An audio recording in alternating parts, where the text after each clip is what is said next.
Our biggest goal in cybersecurity may be to reduce dwell time.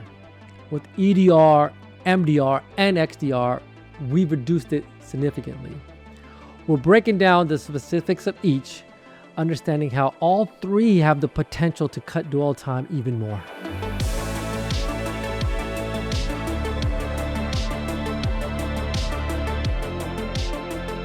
So let's start by just defining the three. So really, and if you think about an EDR, I equate it to the older brother or the next generation of AV, right? So we had signature-based AD, and then that wasn't enough. It was a very static way of looking at malware, and so EDR is just the next variant of it. And so there's some qualities that an EDR, that a solution needs to be quantified as EDR. Number one is it needs to be able to monitor endpoint level behavior. So it should be able to detect suspicious activities and then provide contextual information around that activity. It should be able to contain the end host or the service or the process that's running. Again, just next iteration of AV. It should give you the ability to do some triaging, right? Do some investigation with the telemetry that's created. So that's the EDR in a nutshell. It's an endpoint. And so now what exactly MDR, just from a definitions perspective? EDR is installed on the endpoints. Now MDR is just the management of that. So that can be done that can be done by the organization itself, or we can go out and find a third party to manage it for us, or even in a lot of cases, the vendors themselves, meaning the EDR vendor that you choose, can provide to you MDR support, right? So first is, more intelligence on the endpoint EDR. Second is the management of the EDR, whether that's in-house or not. And then XDR, which is extended EDR. Now that takes the telemetry that the EDR client creates, and now you're bundling with additional telemetry, right? So now it can be like firewall, it could be your SaaS application identity. So now the XDR space is really taking the position that how do we then continue to further your intelligence with the information provided by other sources within your organization. So just some definitions for the audience. And now, I think the area that is probably the most relevant for CISOs is when to choose what and why, right? So, and I'll give probably a initial stab at it, and then Scott maybe can give me your perspective from your background. I think typically, every organization, it's actually required. You have to have an EDR. So at bare minimum, having an EDR in itself is basic stuff for any security organization. Now, the question is, do we then have the level of maturity? Do we have the level of staff? Do we have actually the security risk to justify us doing this in-house?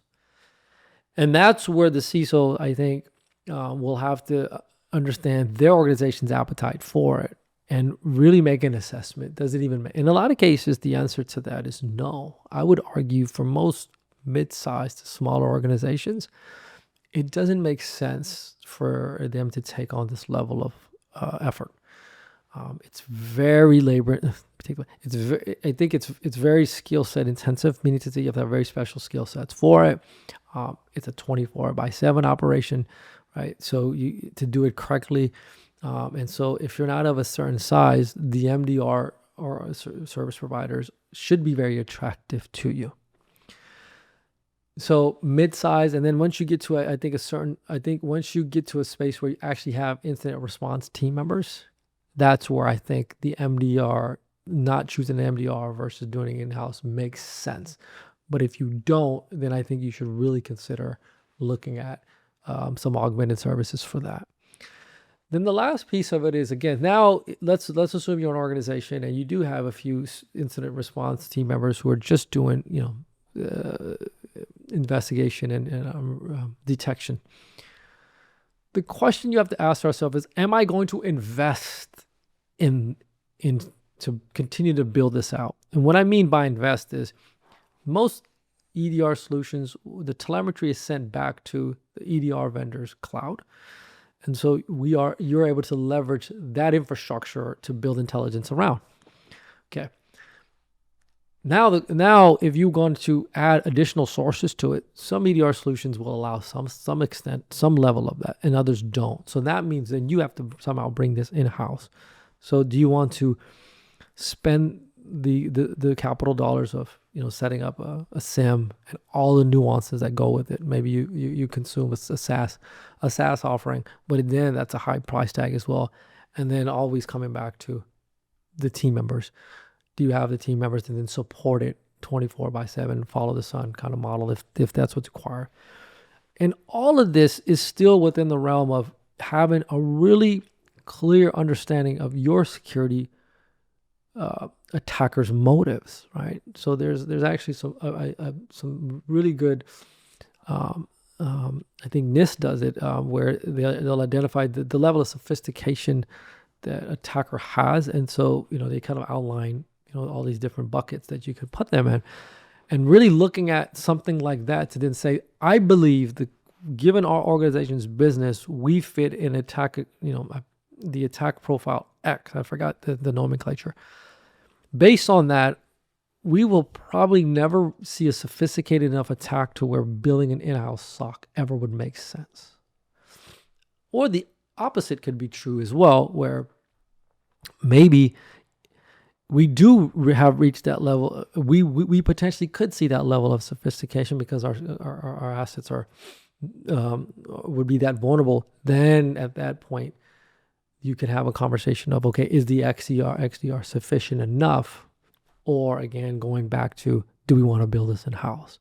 So just some bigger definitions and thoughts around that. But Scott, wanted to just turn it over to you a little bit, get your take on. Certainly. With EDR, like you said, it's that next step in the next gen AV. Right. This is table stakes. Mm-hmm. It needs to be. 100%. Without it, we've got significant issues. When we get into the XDR and then you start thinking about the SIMs and the source world, how do we build all this orchestration together, right? How do we get to a position, I think you highlighted it the most, and in combination with the skills shortage. Correct. This becomes one of your biggest budget line items for your entire organization, just considering the function of how many endpoints you may have from, this end user workstations to the servers.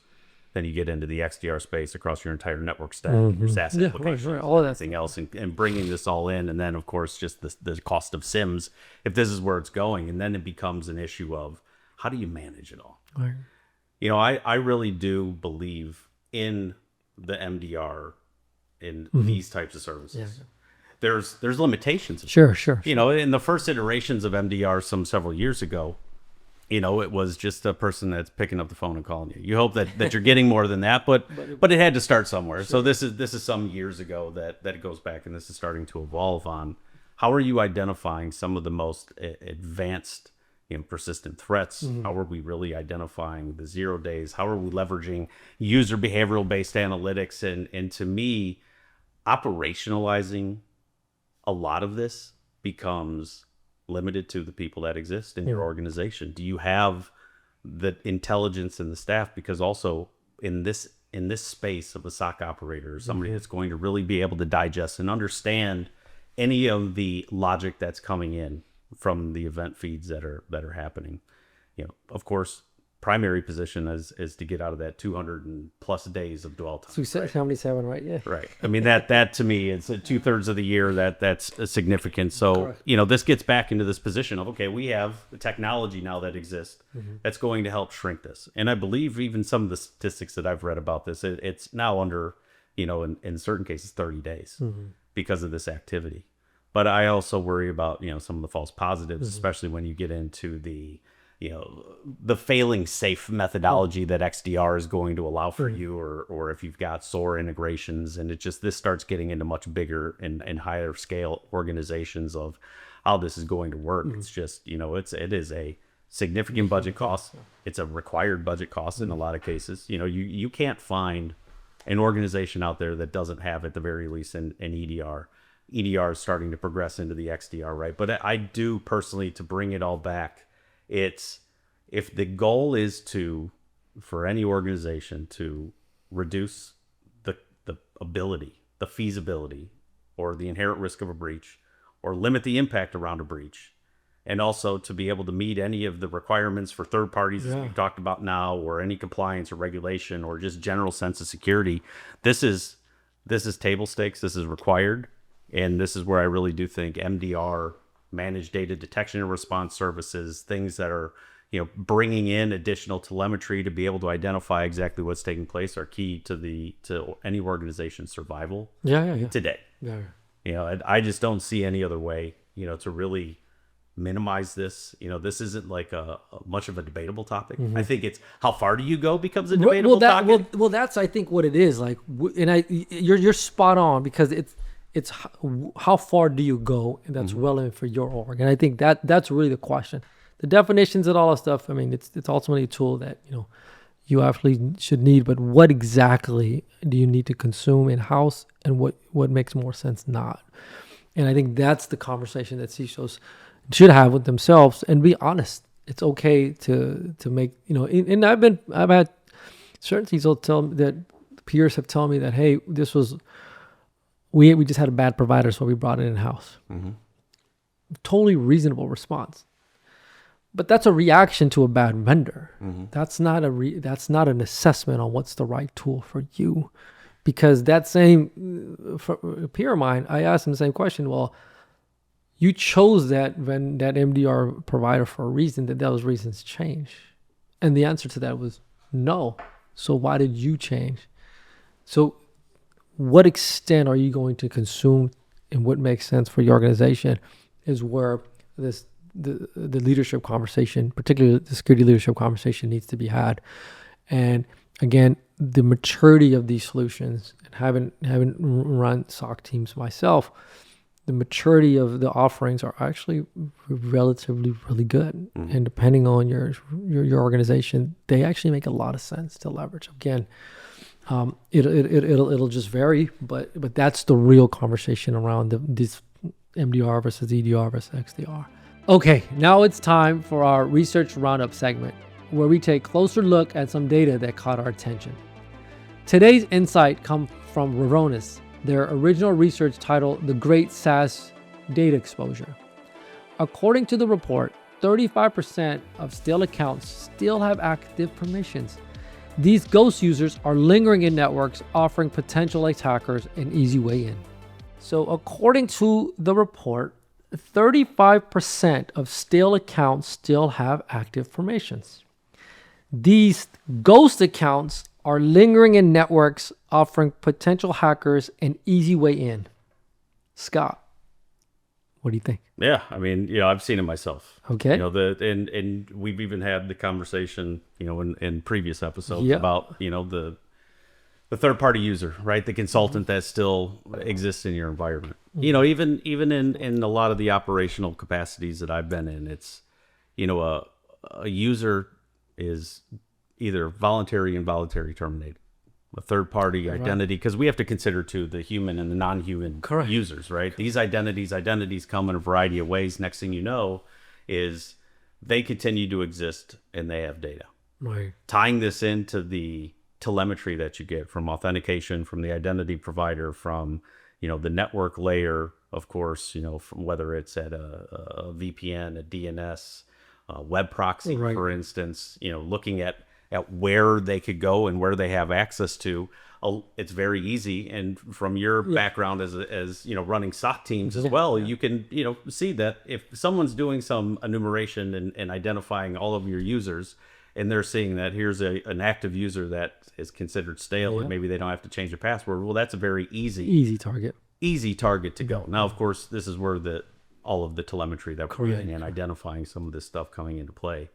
I think it's a matter, quite frankly, of this is the clean house generally doesn't have these problems, right? If you're going by I recall going through academia and really trying to make this simplified for general security approach, right? You go down the street, you see the house that's got, some open doors and maybe a cracked window at night versus the one that's locked down and lit up and what have you. Which one are you going to go to? You're going to go to the easiest source. So, it really comes down to me of when I think about stale accounts, it comes back to visibility.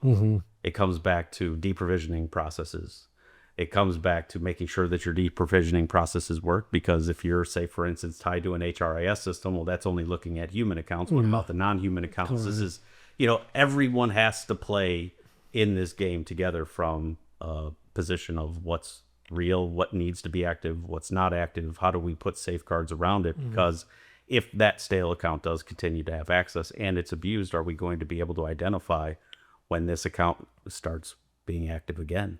And what is it accessing? And so this really comes down to really understanding the activity, being able to look at the behavioral based analytics that'll happen from it, because all of a sudden a sensitive file starts being accessed by a stale account. How are we going to be able to find that, right? Correct. Is the endpoint EDR solution? So this goes back to your point. How far do you have to go down that line of the EDR, the XDR, or the MDR to really be able to pull this out? So it's a matter of, this is general posture. In a lot of capacities. It's the clean house rule.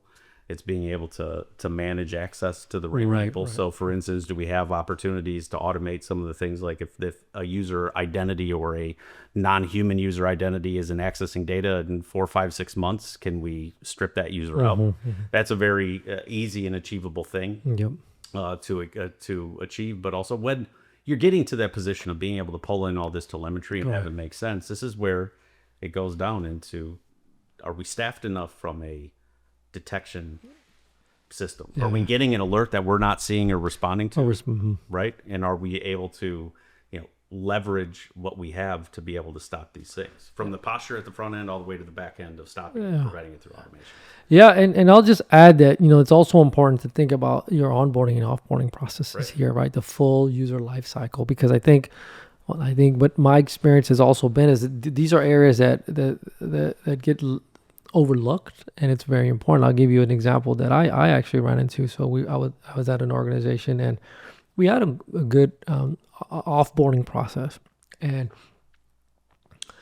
so user is terminated or leaves the organization. There's a date X triggers just a whole bunch of workflows, and their accounts are deactivated, et cetera, et cetera, et cetera, et cetera.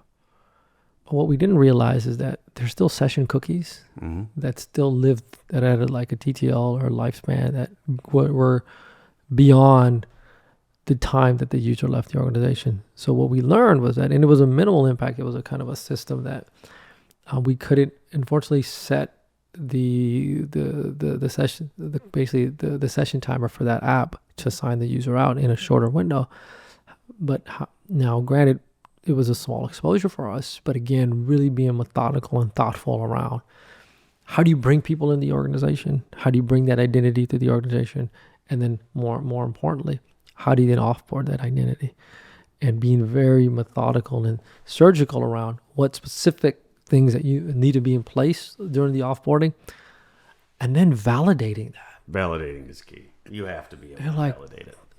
Like, dude, did we really miss this kind of thing? Right. And so that I would just add that, because I agree with you.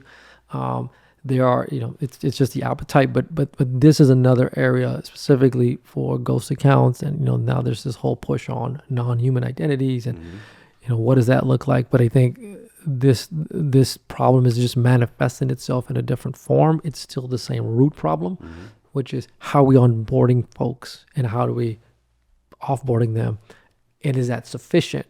And are we confirming that it's sufficient enough? Right. And that's probably a bigger piece of it as well. And what do you think about, the human versus non-human identity? What poses the most risk to? Well, I'll add a third one to that. I just read recently there's an AI identity now. I don't know, right? So I think we'll have to start abstracting identity in general. Like what I think humans are very self-centered. So what makes you, the human, so important that makes a non-human identity not? We just have to think of it as the identity. And how do we follow the life cycle of that identity? How do we ensure that, what you said earlier, around the control that identity has. I think in a previous episode, you highlighted, just-in-time access, like all of that stuff, just the identity itself, because the AI identity is coming.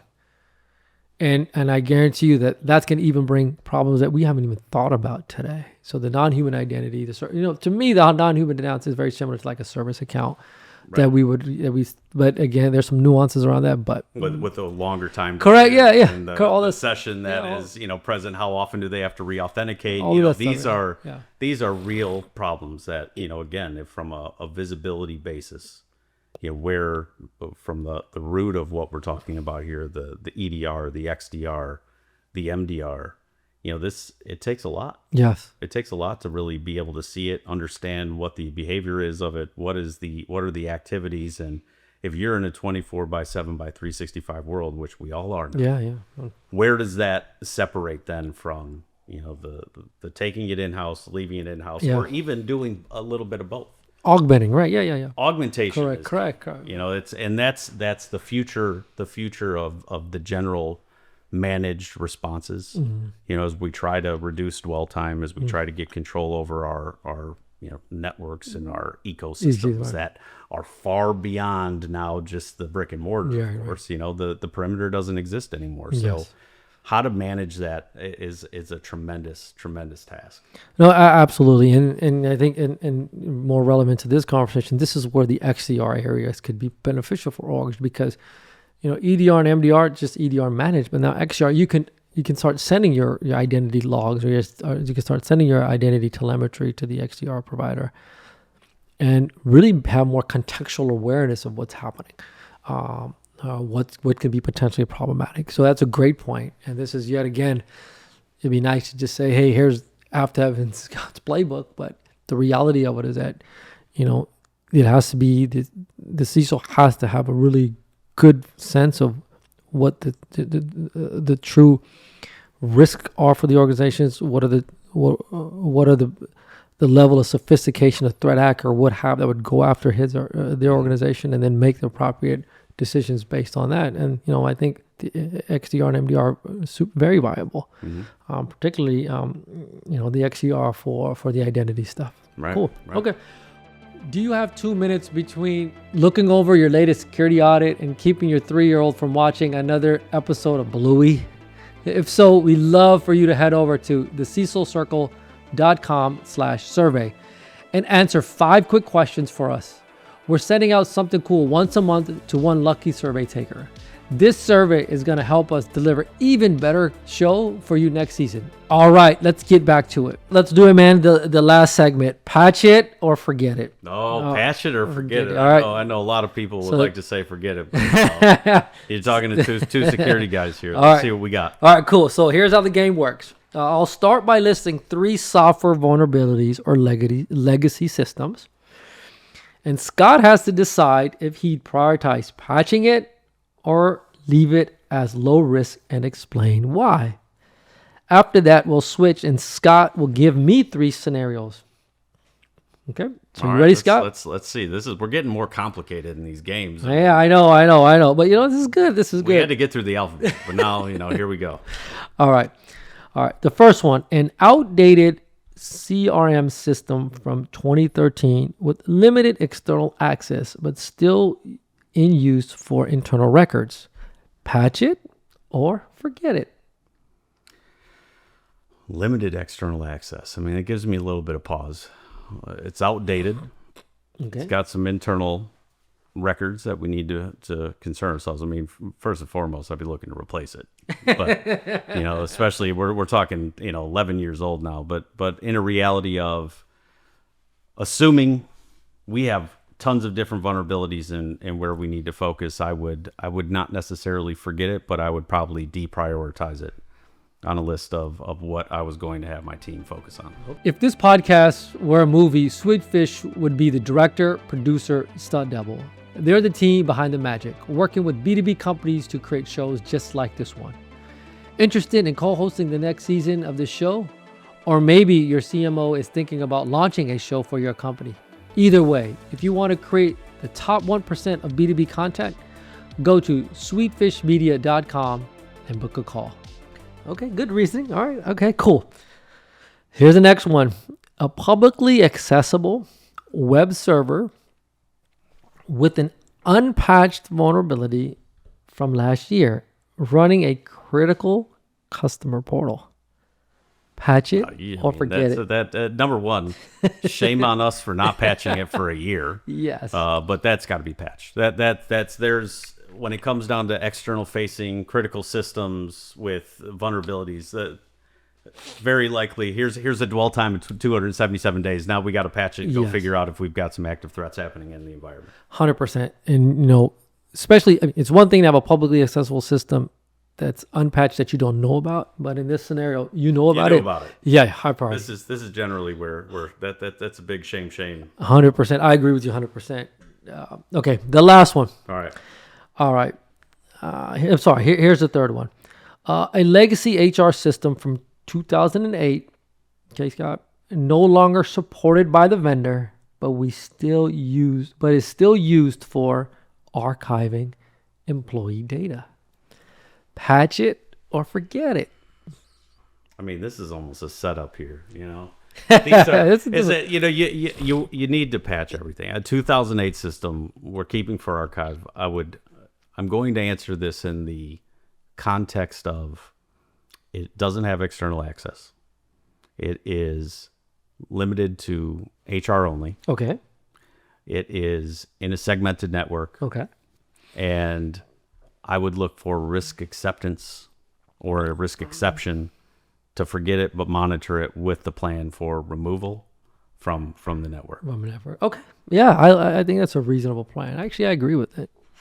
So good call. All right. Cool.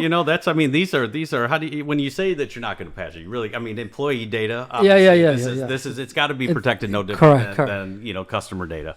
All right. So now here I'm going to put you in. All right, man. Go easy on me, bro. Let's see. This is where we get real here. All right. So a collaboration tool. Okay. That the marketing team uses heavily. Collaboration. Okay.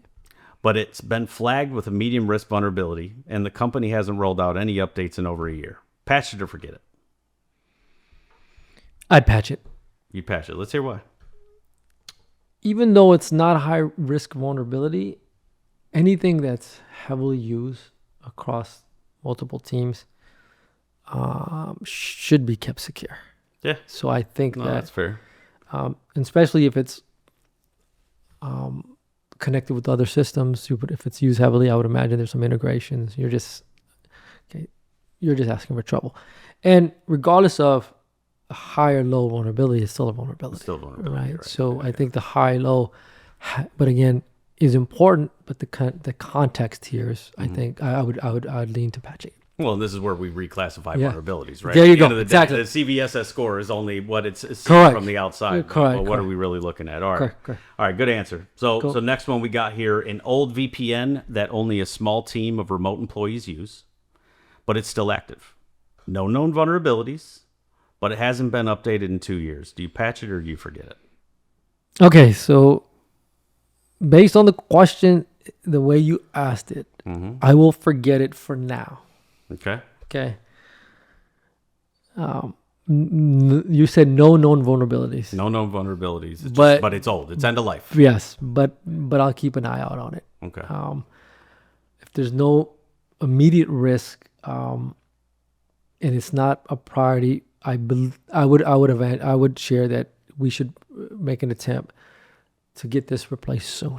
Yeah. So forget it for now, given the fact that there's no known vulnerabilities. But it definitely be on our radar. Yeah. So maybe on a low risk register somewhere or something that. Yeah, certainly. Yeah. It has to be tracked. I mean, that's just it. Yes. When it comes to end of life, that's very important. No known vulnerabilities doesn't mean no vulnerabilities. Exactly. So the last thing you want to do is says, hey, Aftab, yesterday there was no known vulnerabilities. Today there's a 0 day. That's right. So forget it for now. Yeah, that would be my. That takes some investigation. Okay. All right. So the last one for you here. All right.